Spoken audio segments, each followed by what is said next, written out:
hey, I care about you. Before I can even teach you reading, before I can even teach you math, how are you doing today? Reader Pearson, stated like students don't learn from teachers that they don't like.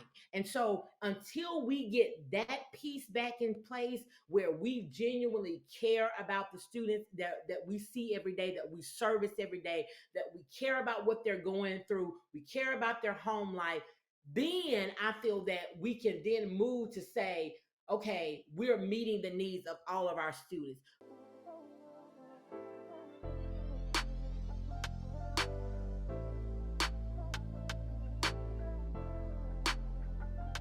Welcome to the Mindset on Resilience podcast. I am your host, Daniel Truelove. And as you know, we are here to build a more confident, resilient, and mentally strong community. And the guest that I have for you today is going to deliver in a major way.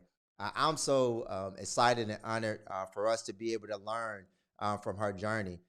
She is a woman of faith. Listen, if you know anything about her, I ain't going to give the name yet. Believe me, it's coming. But if you know anything about her, you know that her faith is important to her. And it is the reason, and she gives the glory to everything because that's what allows her to do the things that she does.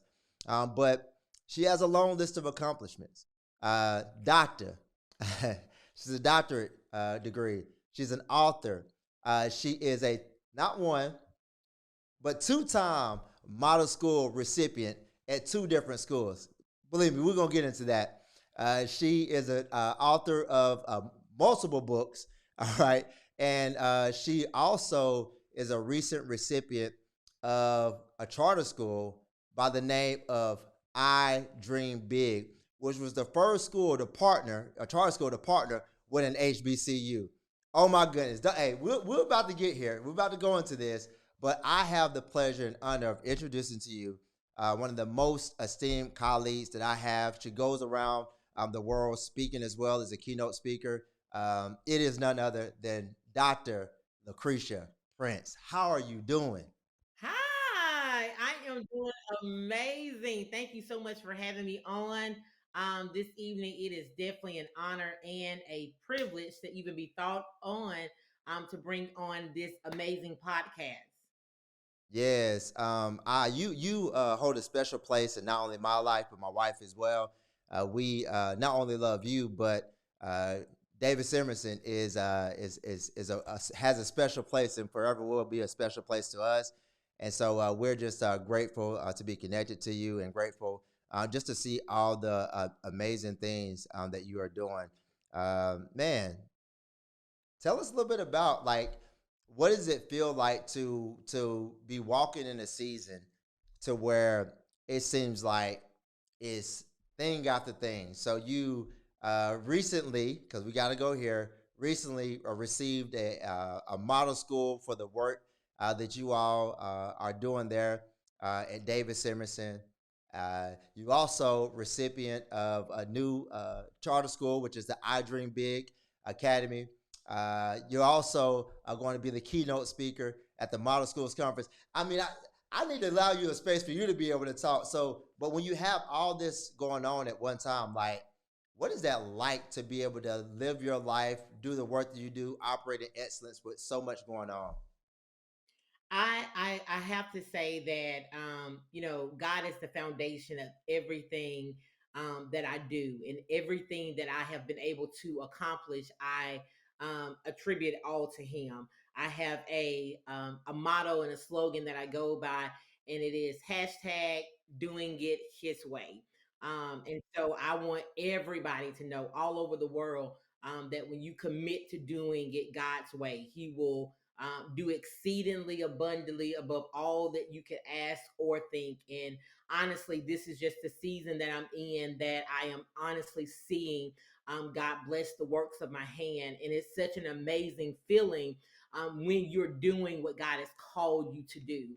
And so I have the privilege every morning that I get up to go to Davis Emerson Middle School, that I know that this is an assignment that God has called me to do.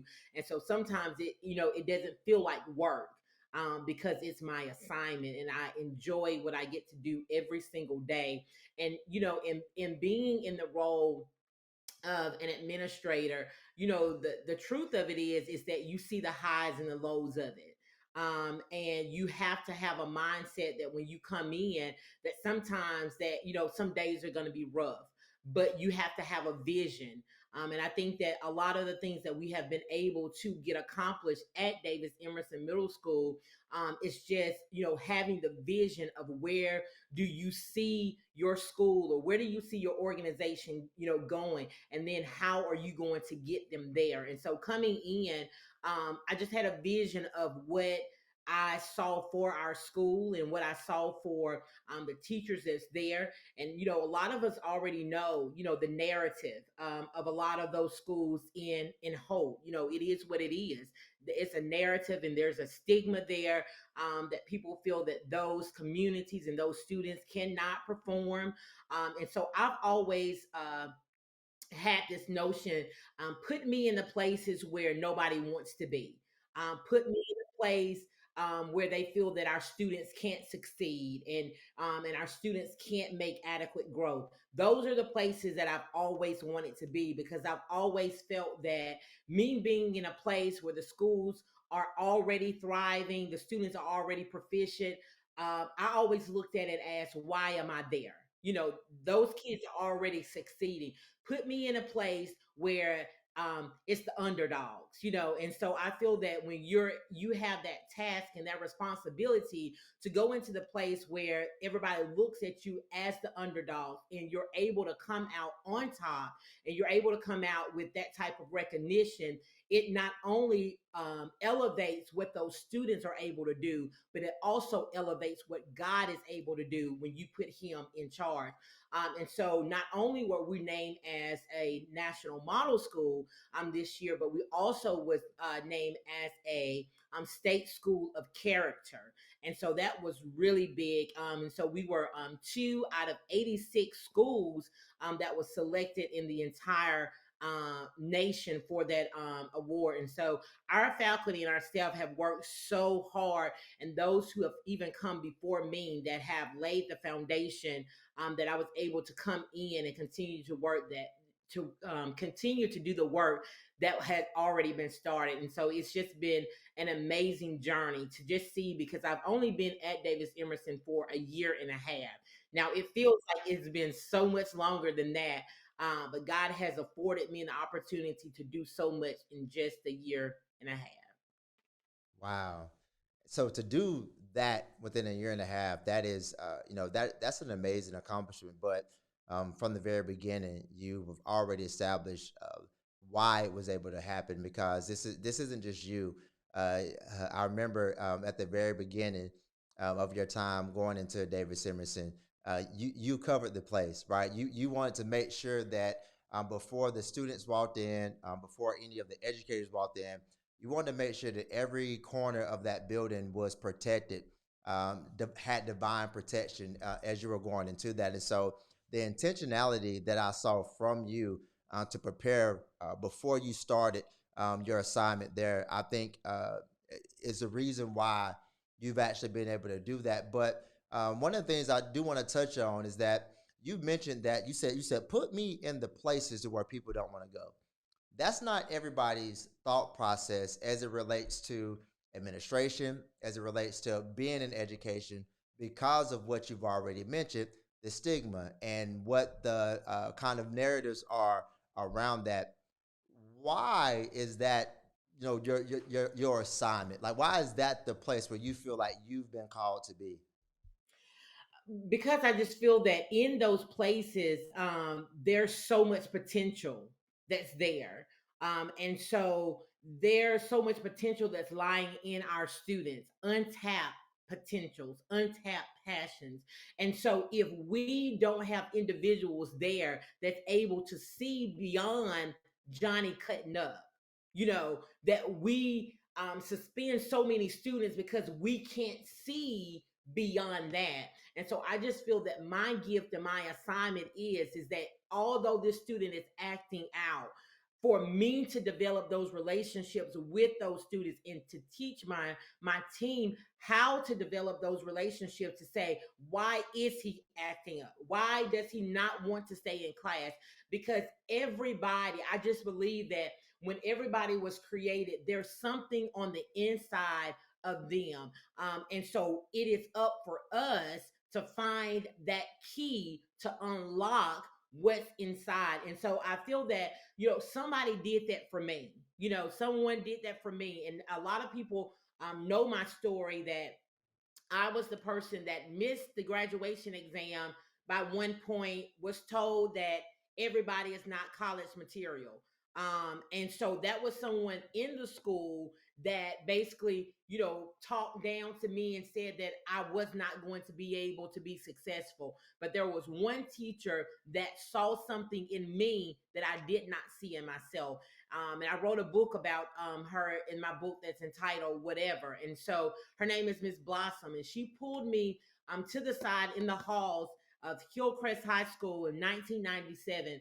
And she told me, years from now, nobody is going to remember that you did not walk across that stage. She said, what they will remember is what you choose to do with your life from this moment forward. And so it was that teacher who saw something in me that allowed me to believe in myself, that I was so much more, that one moment did not define who I was, and it did not define my future. And so with that happening to me, I've just always felt that my assignment also was to find that thing inside those students and to speak life over them, just like somebody spoke life over me, to push me and propel me into my next. And so I look at every opportunity that I have around youth as an opportunity to speak life, because when I talked to Miss Blossom, she never knew the impact that those words had. And we don't know, when we're saying something, sometimes we're saying something to students, or we're having conversations to students in passing, and we don't know how deep those words are taking root. And so that's why we have to watch the power of our tongue, because we have an opportunity to speak life over our students, or we can speak death,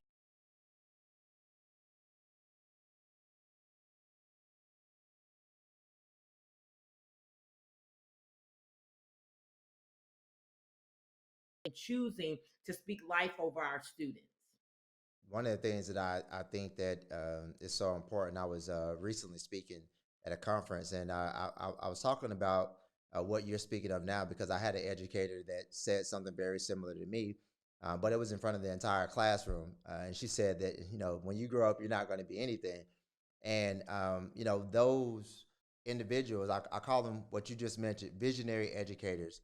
Those individuals that don't focus on sight but are able to see beyond.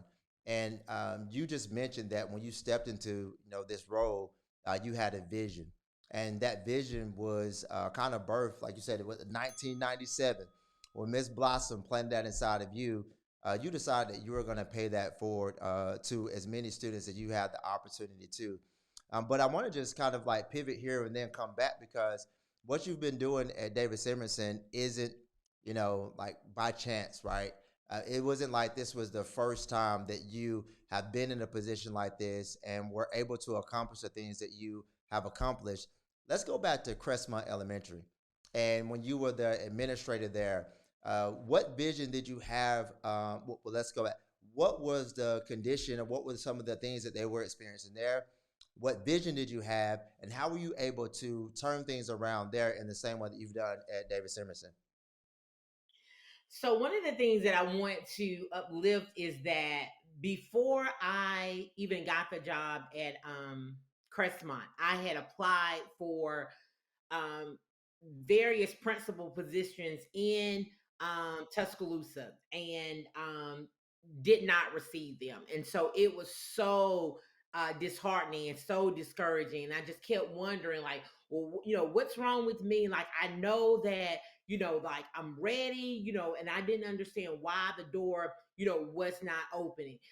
So a lot of people don't know Crestmont is where I did my first teaching. So that is where I got my first teaching job, at Crestmont. And so as I was teaching, I finally ended up getting a assistant principal job at Francis Marion high school in Marion, and so I commuted down there for a year, and then so I came back to Tuscaloosa, and I ended up getting an assistant principal job at Sipsey Valley Middle School, and so. During that time, applying for different principals jobs, just did not get one. And so I finally, Crestmont came available. And I was just like, oh my goodness, how amazing would it be for me to be able to go right back to the same place that I started teaching at. And so I said all that to say because somebody may be watching on today that are applying for different positions and you don't get that position and you're wondering like why, but it's all about timing.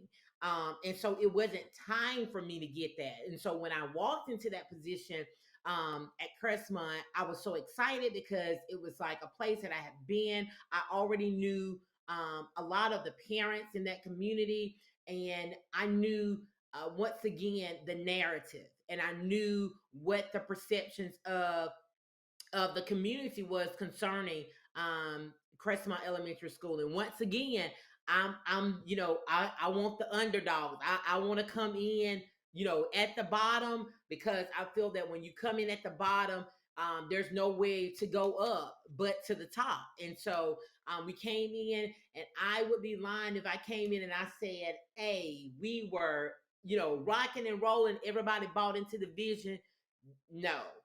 My very first year there, I had more teachers that left that in one of my presentations, I said I thought that the board was going to get rid of me because there was so much turnover within that first year. And it was just a lot of people, that were leaving for various reasons. But, I made it very clear that, if this is not, if you can't buy into the vision, if you don't believe that all kids can learn, because I think that sometimes we get into this rut where we accept our kids not being proficient and we're not willing to push them to their potential and to what they are capable of doing. And so I came in and I set a very high expectation of what I needed to see and how we needed to shift our climate and our culture.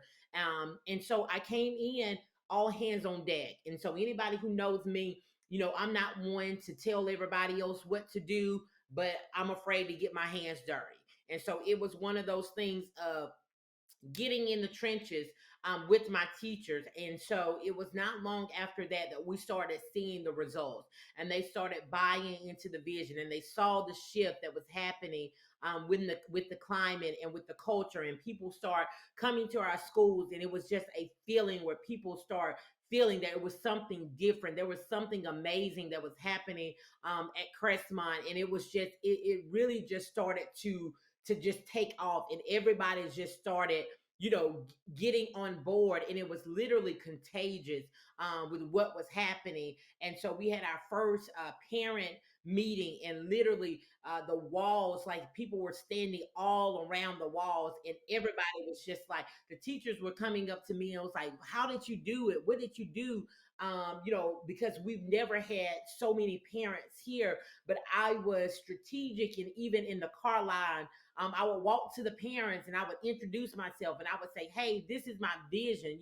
This is what I see for our school, and I need you to be a part of it." And it was the part of making the parents feel a part of what I saw happening for their kids. And so when the parents bought into the vision and the teachers saw that we had so many parents participating and was showing up, it changed their mindset of what was happening. And then literally when everybody bought into the vision, it was game was on then. It was just like everything started changing, the behavior and the academics, and we were just able to shift, and we literally went from a D to a B like within 2 years. And so we were at that particular year, I think it was 22, I think it was, that we were recognized as a national model school, and that was just huge for that community. And so of course, after we received that recognition, our parents, our community, our teachers, everybody was so excited. And then it was like God said, okay, pack up. Your assignment is up here. And I'm looking like, what do you mean? Like what do you mean? Like we are just getting started. Like we have become a model school, and and it was one of those things that God was like, your assignment here is done. You've gotten the school to where I needed you to get it. Now it's time for you to go to the next place. And so I was crying, I was bawling, I did not understand. I kept praying and asking God, like, send me confirmation, because it just did not make sense. And I built such a relationship with those parents and those students and my teachers, that I did not want to leave. But when Davis Emerson came open, I knew that it was from God. I knew it was from God. I didn't know anything about Davis Emerson, didn't even know where the school was located at. But that opportunity literally fell in my lap. And God said, this is your next, and this is where you are to go. And God said, if you do it my way, He said that you will begin to break records, and you will do things in a record breaking time, because you have obeyed my voice. And as I packed up and I left and I went there, the rest is history. God did exactly what He said that He would do. All right, so I want to Patrick, because there was a lot that you mentioned in there, but there's two things that I kind of want to hit on real quick. But I'm gonna hit on one before I touch on the next one, because I feel like what you just mentioned is a place that many people may be in. There's a season that they're operating in that has had success after success. It's a place of comfortability. It's a place of I'm familiar with this. I know the landscape. I know the ins and outs. I can do this without even being fully awake. Like, this is my thing, right? Talk to me a little bit about how you can move on from a place to where you've won and won really, really big, but then it's like it's time to move on. How challenging was that, and how did you get over the challenges to be able to say, yes, I'm walking into whatever is next for me? It was very challenging because we are creatures of keeping things the same. And I don't like change. I'm just gonna be honest, I don't like change. It's not comfortable for me. But I also understood that my assignment was not about me. And I understood that if I stayed in a place longer than God had intended for me to stay, I was afraid of what would happen. And so I understood too that there was a group of leaders and there were a group of students somewhere else that was waiting on me to burst something out of them. And so, and not only that, it was someone else that God was raising up to take my place. And so, those of us that are Bible readers, He told Abraham, like, get thee out of thy country, get thee out of thy familiar place. And sometimes what God wants to do in us, He has to take you out of your familiar place, because it's the stretching that really prepares us for the next level of elevation that God is preparing us to walk into. And so it's a place when you are comfortable and you stay there. As you said, I knew Davis Emerson. I mean, I knew Crestmont, the back of my hand. I could run that school like all of the systems and processes were in place. I knew it. And so as soon as I got to that place, it was like God was saying, it's time. So I think you have to be in that mindset of understanding, of hearing and obeying God's voice. And for those of us who are believers, when you hear God's voice, it's a danger and not obeying God's voice. And so I did not want to be in a place of disobeying God's voice, but I knew that the next place that God had taken me to, that it was going to prepare me for the next place that God was getting ready to elevate me. And so, was it challenging? Absolutely. Did I cry my eyes out? Absolutely. But now looking at where I am now, and the doors that God has opened, I'm like, oh my God. Like, I see now why the enemy wanted me to stay there. Because had I never stepped out into the deep, into the unfamiliar, I would have never experienced what I'm experiencing right now. So the fruit that I am seeing right now, honestly, is because of my obedience of saying yes to God in a strange place. Love it. I love it. And I told you there was two things. So another thing that I want to touch on before we dive into David Simerson, because you were talking about you start speaking your vision to the parents. You were sharing your vision with the students, with the teachers, and when you had this parent engagement night or whatever type of meeting it was, and everybody saw all these individuals. They were aligned around the wall. Now there's some administrators right now thinking to themselves, "What in the heck did you say?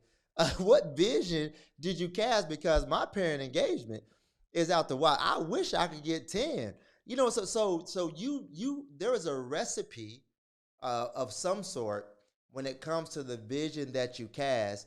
What is Dr. Prince's recipe to a vision that allowed for you to do and accomplish what you accomplished? And you may you ain't got to give us everything. Just give us like maybe some of it, because we got a good recipe. You don't want to just give it all the way. So maybe just give us a little bit. Right, right. If they need them to go and buy the book, The Missing Pieces: Climate, Culture, and Relationships. A little shameless plug right there. But I definitely want to say that it's really about building relationships. And so I always tell my administrators, you can't build relationships in your office. Like, you have to allow people to see you, and you have to allow people to see your heart. And so a lot of times, when we have positions and we get these titles, it's almost kind of like we're unapproachable. Like, people really don't want to talk to us because it's like they kind of look at us like we're on this level. But I've always just kind of wanted my parents to know, like, hey, I'm down to earth. I want your child to be successful. I wanted them to have an opportunity to come and talk to me, to share their concerns. And so during that time, when I began to build those relationships with parents, it was just easy for me to say, like, this is what people are saying about our school.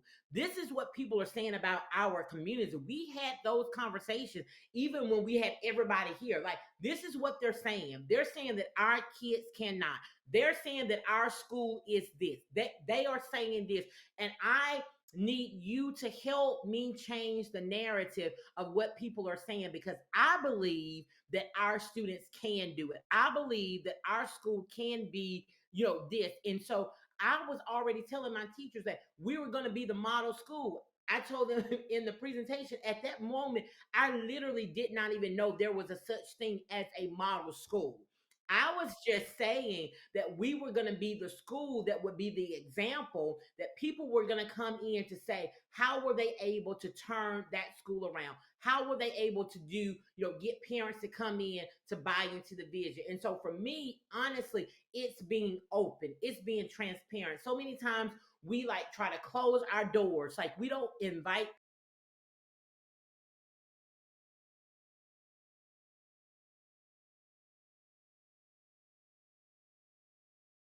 times, for parents to come in. We can't have every meeting at 5 o'clock. Some parents don't get off until 6 o'clock. So if you want parents to come, you got to give them a seat at the table. You got to give them a voice. And once you give them a seat at the table and you hear their voice, then you find ways to say, how can we implement this? We also started this PIA. It was like Parents in Action. And so a lot of times in typical schools, we basically tell our parents what we want them to do, like X, Y, and Z. This is what we need. This is what I need you to do. Well, I had a whole different switch on that. I gave our parents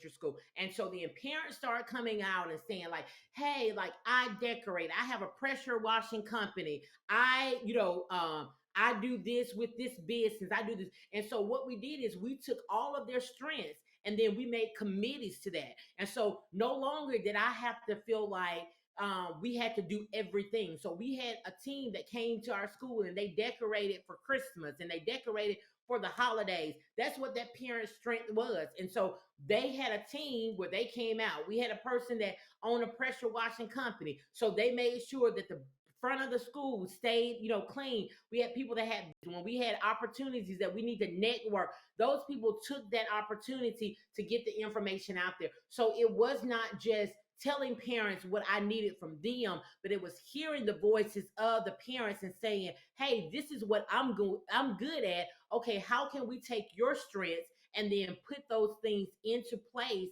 and have them work for us in the vision that we're trying to accomplish here?"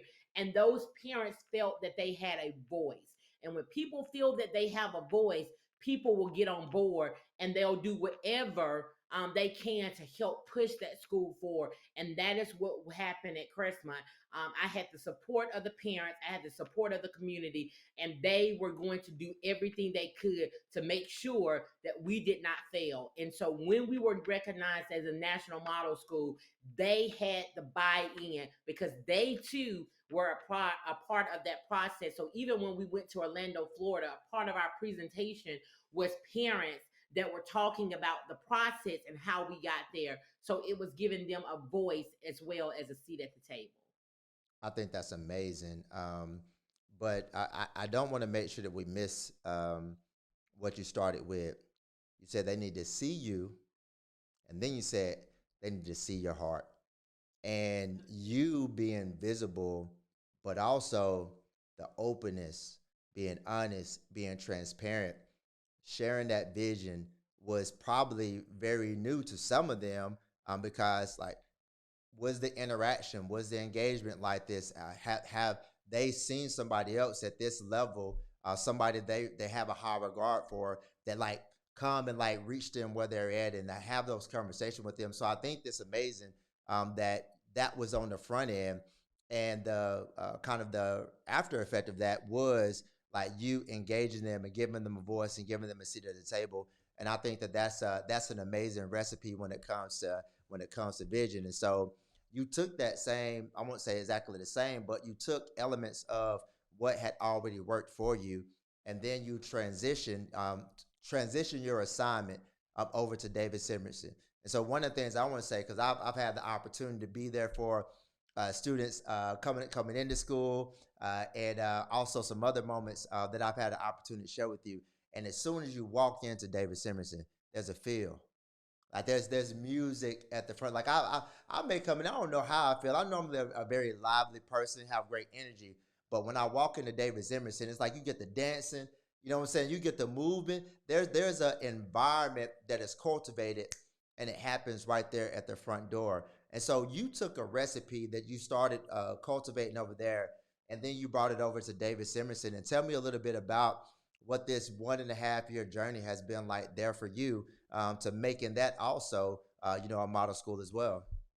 And so one of the things that I wanted to prove to a lot of people, because when you talk about schools, a lot of people, when you say like, "Hey, I'm a principal at an elementary school," everybody just kind of look like, "Oh yeah, all they do is color all day." You know what I'm saying? It's not, that's not difficult, And so I remember when I was in Orlando, Florida, speaking, I was telling them that the same things, and at that point, I didn't even know that I was going to Davis Emerson, but I was telling them that these principles work for a middle school, as well. And so when I got ready to move to the middle school, it was the perfect opportunity to show people that the same things, literally, that I did at Crestmont Elementary School, I took the same exact things, from rolling out the red carpet to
customer service. And then people say Chick-fil-A. I don't care what presentation I have, everybody says Chick-fil-A. Nobody says McDonald's, nobody says Milo's, nobody says Taco Bell. Everybody says Chick-fil-A. So then you have to ask yourself, what is it about the culture that Chick-fil-A has created that regardless who goes there, they know that they are going to receive A1 customer service. That's what I was seeking out. That regardless of where I was, that everybody will understand that the climate and the culture that we're creating here is one that says we want you here, one that says that we believe in every student that was within our building, and one that says we're not going to give up until we get the results that we know that we can have within our building. One of the things that I love about what you're saying is that you talked about the customer service aspect, and that everybody says Chick-fil-A. And one of the things that I think is amazing is that I'm gonna ask you a question. What if education was a customer service based industry, or a customer service based type of organization, to where you literally could get feedback, or people could Yelp a teacher? So in the same way that Chick-fil-A, they know that like the basis of their business is built on, I have to make sure that I create an experience for them. But sometimes, like, that's not necessarily the thought process. The specific teacher doesn't, maybe separated from the school or the organization. And so, like, tell me a little bit about, what are your thoughts on that, about a customer service approach to education? I think that if we look at the whole scope of education, and our customer service, we have failed. We have failed tremendously.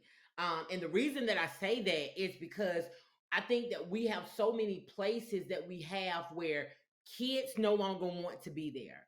Teachers no longer want to be there. It's just become a job.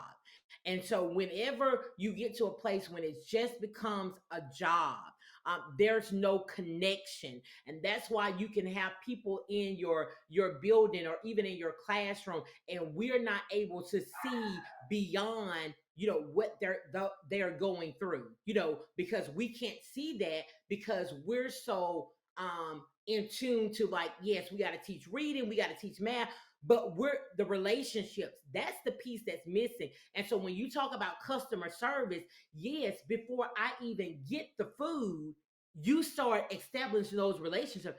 Hi, how are you doing today? How may I help you? It's those things that we're missing, of building that brand, of saying, like, hey, I care about you. Before I can even teach you reading, before I can even teach you math, how are you doing today? Reader Pearson, stated, like, students don't learn from teachers that they don't like. And so until we get that piece back in place, where we genuinely care about the students that we see every day, that we service every day, that we care about what they're going through, we care about their home life, then I feel that we can then move to say, okay, we're meeting the needs of all of our students. But we can't do that when we're so focused on reading and math that we are not meeting the needs of just, you know, meeting their needs. Like I said, before you get the food, they don't just give you the food. They ask you how you're doing. What is it that you want? And then after they give it to you, they say, you say thank you, and they say it's my pleasure. And I think that's the place that we need to go back to, that it is our pleasure to do what we do every single day. And I tell people, the moment that it's no longer my pleasure for doing what I do, it's time for me to hang up my hat, and it's time for somebody else to step into this role. Because when you lose your passion, then you just are going through the motions. One of the things I think that I not I think that one of the things that I love is that I think that it's a cultural thing, and you mentioned this a couple of times, the where the students feel a certain type of way, the educators feel a type of way, and I would imagine probably the administrators are feeling similar, if they're in that environment as well. to where it's like it's just become the thing that we do. But you are like, no, no, no, no. There's a certain fire, there's a certain energy, there's a certain passion. There's a like you have this magnetic type of feel to you to where you would draw people into the things in what you're doing. And I think that serves individuals well. And so when it comes to being in an environment to where multiple people feel this way, how can we get our fire back? How can we fall back in love to that thing that was our first love? Because I don't believe anybody got into education knowing what educators make, saying that I'm doing this just because I don't love it, just because this is just something to do. No, there had to be something that called you to it. How can we as educators, how can we get that love back, that fire and that passion back that I hear? So like it's clearly communicated. I hear it in your voice. Right. And so the first part of that is I always feel like, you have to, as the leader, you have to show up with energy, because you are setting the tone for everybody else. So I tell people all the time, if I walked in and I'm depressed, I got a nasty attitude, then that's what everybody else is going to do. So I have to lead by example. So, I want people to be energetic. I want people, so that's what they see every day. Now, do I feel that every day? Absolutely not. But I have to understand, once again, my why. And I think that what happens when we lose our passion is that we forget our why. You know what I'm saying? It's like, why do you do what you do every single day? And it's not to focus on all of the things that are not going right. Because if we look around us with everything that's not going right in education, honestly, it will allow us, all of us, to pack our stuff up and say, you know what, it's not worth it. I'm not doing any of my deuces. You know what I'm saying? But when you sit back and you just say, why did I get into education? I got into education to make a difference. And this is what I tell people all the time. It's one of those things that you have to look at it. Sometimes you don't always see the fruit right then. You plant a tree, but sometimes, you plant the tree, another person comes in and water, and sometimes it is months and sometimes it's years before you even see a little bud that's starting to sprout on the tree. But guess what? Even when I don't see anything, I got to keep watering it. I got to keep showing up every single day. And so even, in the hardest times of education, when I did not see it working, that's what I want people to understand. Like, yes, people see where I am now, but there were many days that I came home that I cried because I didn't see it happening. There were many days that I cried that I didn't understand, why my staff was giving me a hard time, because why couldn't they see my heart? Why couldn't they see the vision that I had, that all I wanted is for all students to be successful, that I believe that all students could learn. So people have to understand that, although, like, yes, two-time model school, but it was not easy. There were many days that there were, sleepless nights, but I had to keep showing up and watering what had already been placed in the ground. And I think that's the why, because whether I see it right now, I have to believe that what I'm watering is going to produce successful young men and young women that's going to look back like we have all looked back at our educational careers, and we looked at our teachers and we remember the teachers, and we remember the principals that saw something in us, and we remember the principals that spoke into us. We remember the teachers that pushed us and motivated us. And I feel that that's how you get your passion back, is remembering your why of every single day and reminding yourself that even though it seems like it's not working right now, that I gotta believe that it's working. And so I gotta keep showing up, because guess what? If not me, then who? And so as we see so many of our kids that are making bad choices, so many of our kids that are being, placed in prison, and they're killing each other. Like, that's my reason. Like, I gotta keep showing up, because if I don't, then this little boy right here may go down the wrong track. I may not can do save every single child, but guess what? I believe that the kids that God has assigned me to, if I keep showing up, that I'm gonna make a difference. And that's why He raises up, those of us all over. And I tell people all the time, like, you have a particular calling of what you're doing. And so I can't get jealous of what God has called you to do, because you're called to a certain specific, region in a specific group of people that you're going to make an impact, and somebody else is called to another group.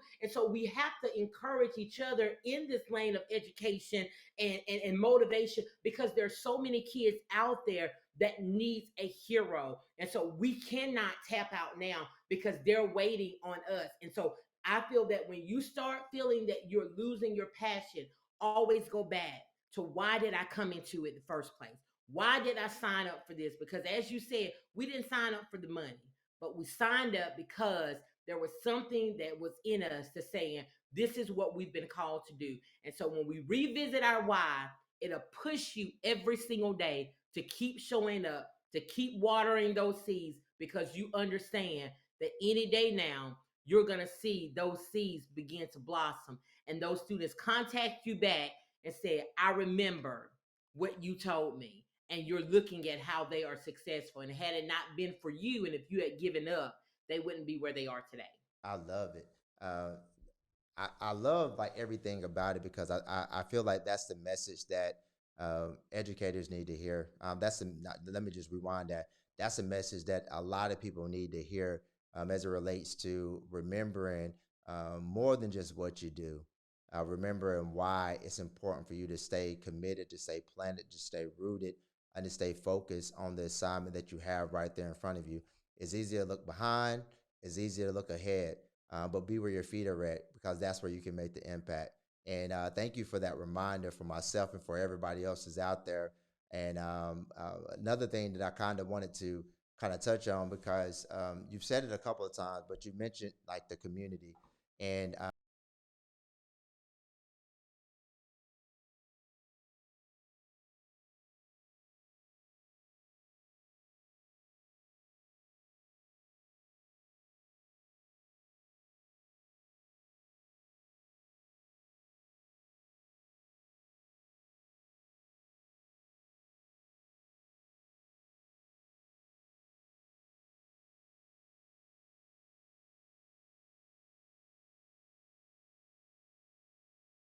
building, they feel like, man, just, it's just like just me in this thing doing this by myself. Talk to me about like the how you've allowed yourself to like reach out and to engage the community, to have them involved in that, but also the notion for the individual that is in that building as an administrator that feels like, man, this is a road that you just gotta travel by yourself. Yeah, it's one of those things. That is one of the things that people always talk about. That administration is a lonely place. It can be a lonely place if you allow it to be, a lonely place. But when it comes to networking and getting things done, and so I've always been one with like big vision. And so for me, I come in the gate of like, hey, this is what I want done. This is what I needed to look like. And I understand that I'm only one person, and so I understand that I can't do everything. And so I know that there are people out there within the community that are waiting to help. And so sometimes people just don't know how they can help. And so you use your resources and you connect, with those who are in the community. And I have never reached out or had a project or anything that I wanted to get done that I have not been able to accomplish. And I think that sometimes we gotta get out of that whole pride thing of not wanting to ask for help. You got to be able to ask for help in order to get it done. And I just feel that the people are out there and they're ready to help. And even if they can't help, that they'll send you into the direction of who can help. But I have been so blessed and so fortunate that as I have reached out to the community, people have already just said like yes, like however I can help. And I think that you just kind of build that track record of, like, hey, she's gonna call, she's gonna call. People have already started calling and said, Dr. Prince, do you have some summer projects? Because they already know, like, that's my track record. It's making sure that when my kids walk into that building, that I want them to feel the love. I want them to feel that somebody has prepared something nice and special, for you. And if that takes me giving up my entire summer to make sure that's done, and to network with other people to come in to make sure it's done, then guess what? The mission has been accomplished. Because when my students walked through that building this past year, after you guys had came in and helped paint the walls and we did the gym, I mean, the look on their faces, oh my goodness, and you think like with just paint on the wall, but they recognize it, and they have taken care of everything. Like, a lot of people talked about when we put the game room, that that the kids were going to tear the game room up. They weren't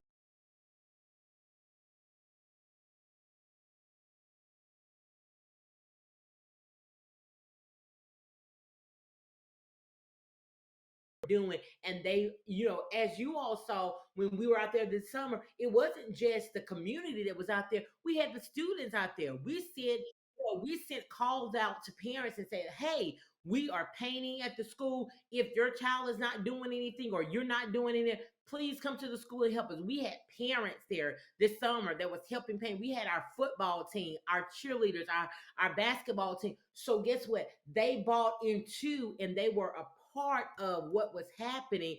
And so because of that, it was like the appreciation is there. Because guess what? Those walls right there, they painted. So they're not going to mark up the walls, because ownership of, we did that. And so it's remarkable. So you just got to open up your mouth, and you got to find those who are buying into the vision. And I promise you, those individuals are out there, and they will do whatever that they can to ensure that the vision that you have for your school or your organization comes to life. Two-time model school, and you mentioned that when you were going through this process of speaking at the conference, people kind of said that well, elementary school, that's the only reason why you're able to do that.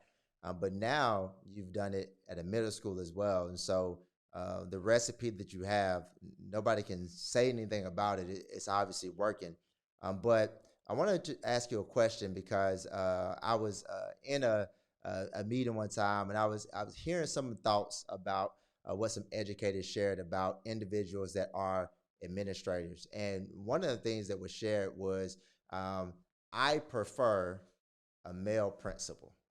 All right, so I feel like a man leading a school is just a little bit better than working for a woman that's leading the school.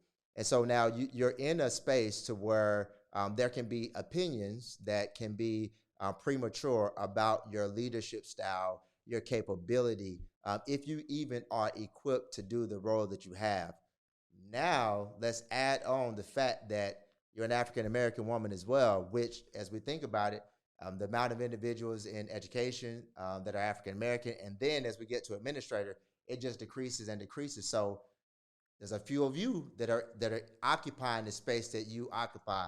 Talk to me a little bit about being a black female administrator. Tell me a little bit about what that journey is like for you. I think that if I'm honest, I definitely think being in this role, the spotlight is on you.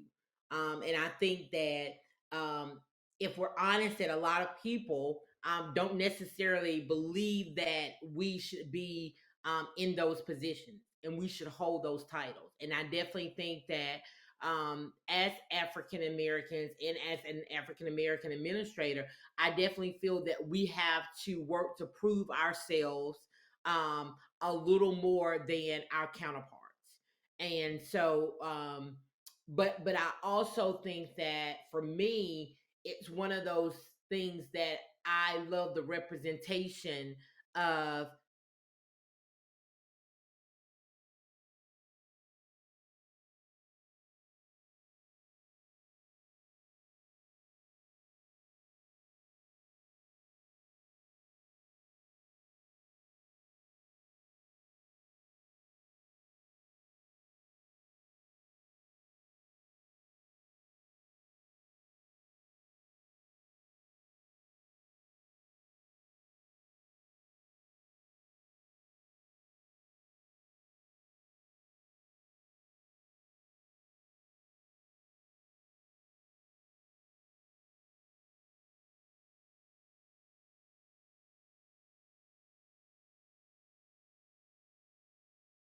too can be in a role that society says that we should not be in or we don't deserve to be in. And I think that, for me, I'm always pushing um, for more African American people to be elevated in those roles, because I feel that when we have our students, they will become what they see. And so that is so important to me, that we have the representation, not just in the classrooms, but I want them to be able to say, no, not only can we be teachers, not only can we be counselors, but we can also be principals and assistant principals.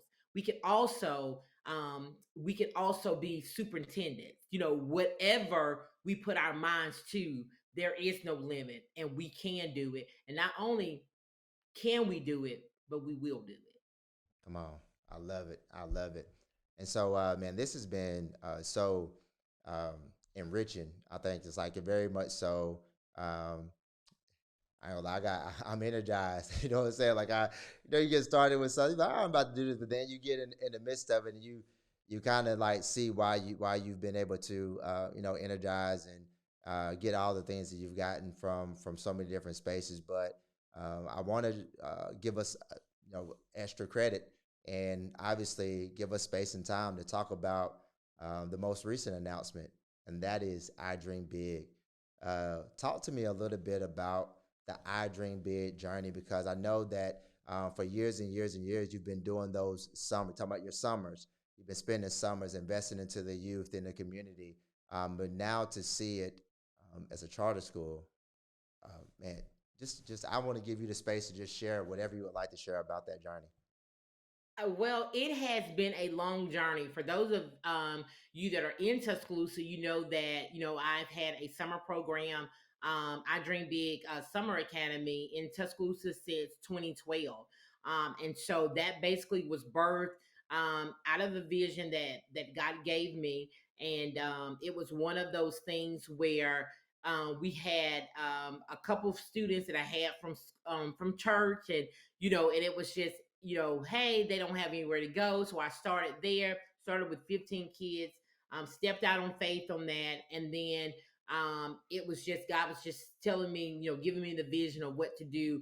And literally the rest was history. And it was just like, it kept growing. And then I ended up getting a partnership with Tuscaloosa City School System. And so our school, the program just ended up growing. And so it is one of the largest summer programs in Tuscaloosa. Last year, we're actually located in two different locations, and so it was typically run like a school. And so after that kind of happened, the Lord just kind of is always the stretching. Is the moment that you think like, hey, you're done, I'm good here. And then God was saying, no, it's time to go beyond that. And I was just like, okay, like I don't even know how that I'm going to start this school, and how like the logistics behind starting a school and all of that. And then just how God ended up connecting me with Dr. Angela Lang, who is our co-founder, and who also happens to be my sister. And so had no idea, because we have the same father, but we never grew up together, and so we never really even talked about our visions and things like that. And so how God connected us together, she ended up calling one day and was like, I don't know why I'm calling you, but God told me to call you. And have you ever thought about starting a school? Well, little did I know that God had pressed upon her, as well as myself, the same thing about starting a school. And so she has an extensive history of just the back end stuff that I had absolutely no idea about. And it just goes to show that when God gives you a vision, he gives you provision. And sometimes provision is in another person that comes along that has what you don't have. And so God connected us, and then we were able to get together, and we start working on on the vision. And so, we were trying to, start the school off in Montgomery, because I did not want to come to Tuscaloosa. That's another whole story. But the Bible says that a prophet is without honor in its own home. And I did not want to come. I'm just going to be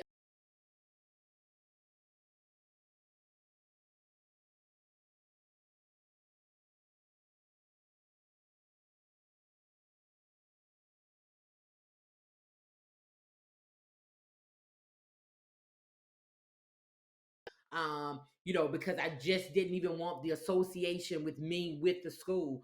But then God was saying, how, elevation, as I am elevating you, people are seeing me. And so it was like one of those things. I was trying to diminish what God was doing, and I was trying to get out of the spotlight, but God was turning the spotlight on it. He was like, no, people need to see what it looks like when you do it my way. And so the more that I tried to retreat, God kept just opening the door, wider and wider. And so the bottom line is that when, I submitted to God's voice and said, I'll do it your way, and I'll stop running, I'll stop worrying about what people are going to say and what their opinions are.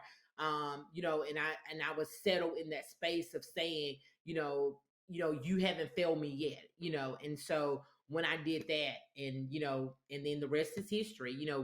We applied and we received a unanimous vote. All of the commissioners voted yes for the school. And we are in partnership with Stillman College. We are the first charter school to partner with the HBCU. And so we are excited. Our opening date is scheduled for fall of 2025. And so, we are just excited, and we are just kind of sitting back and just watching, what God is going to do. And, as we have submitted everything else to God, this is the same thing. This school is, submitted to God, and we're just sitting back and say, God, do what you want to do, how you want to do it. And we're just moving ourselves out of the way, and letting God lead us and guide us until to this next phase and this next chapter of our lives. The one thing that I hear from that is just that you said you started with 15 kids.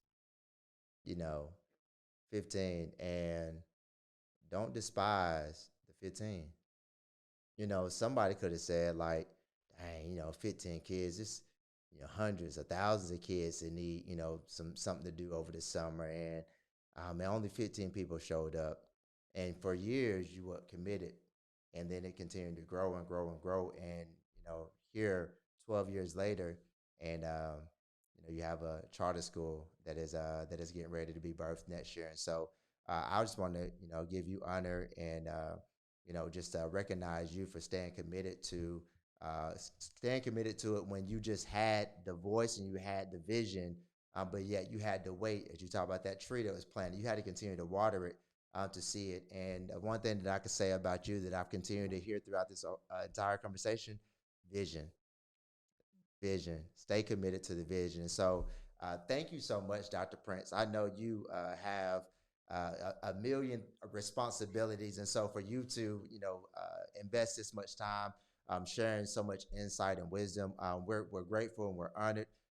We end every episode with this segment called "Better Days Ahead," and what that is just encouragement to our listeners that maybe they're going through a season right now and they need some encouragement, some motivation. Do you have a mantra, any type of thing that you kind of utilize to keep you going, to give you hope for the future? What encouragement do you have for us that there are better days ahead? Absolutely. My favorite scripture is, though the vision tarries, wait on it, for it shall surely speak, and it shall not lie, but it shall come to pass. That is a scripture that I have stood on, that even when what God showed me did not seem like it was going to happen. If God has spoken something to you, if He has shown you to it, it may not happen right then, but do not give up on the vision, because His word says it shall speak and it shall not lie, but it shall come to pass. And what that simply means is that we will see the fulfillment and the manifestation of every promise that God has spoken over our lives. So, whatever God has told you to do it, and do it His way, because there's only one way to do it. I love it. I love it. So we're going to end it right there. We literally end on the wisdom that we just received. And so don't give up on the vision. This is coming from the visionary educator herself, Dr. Prince. Thank you so much for your time. This is another segment of Mindset on Resilience. Until next time.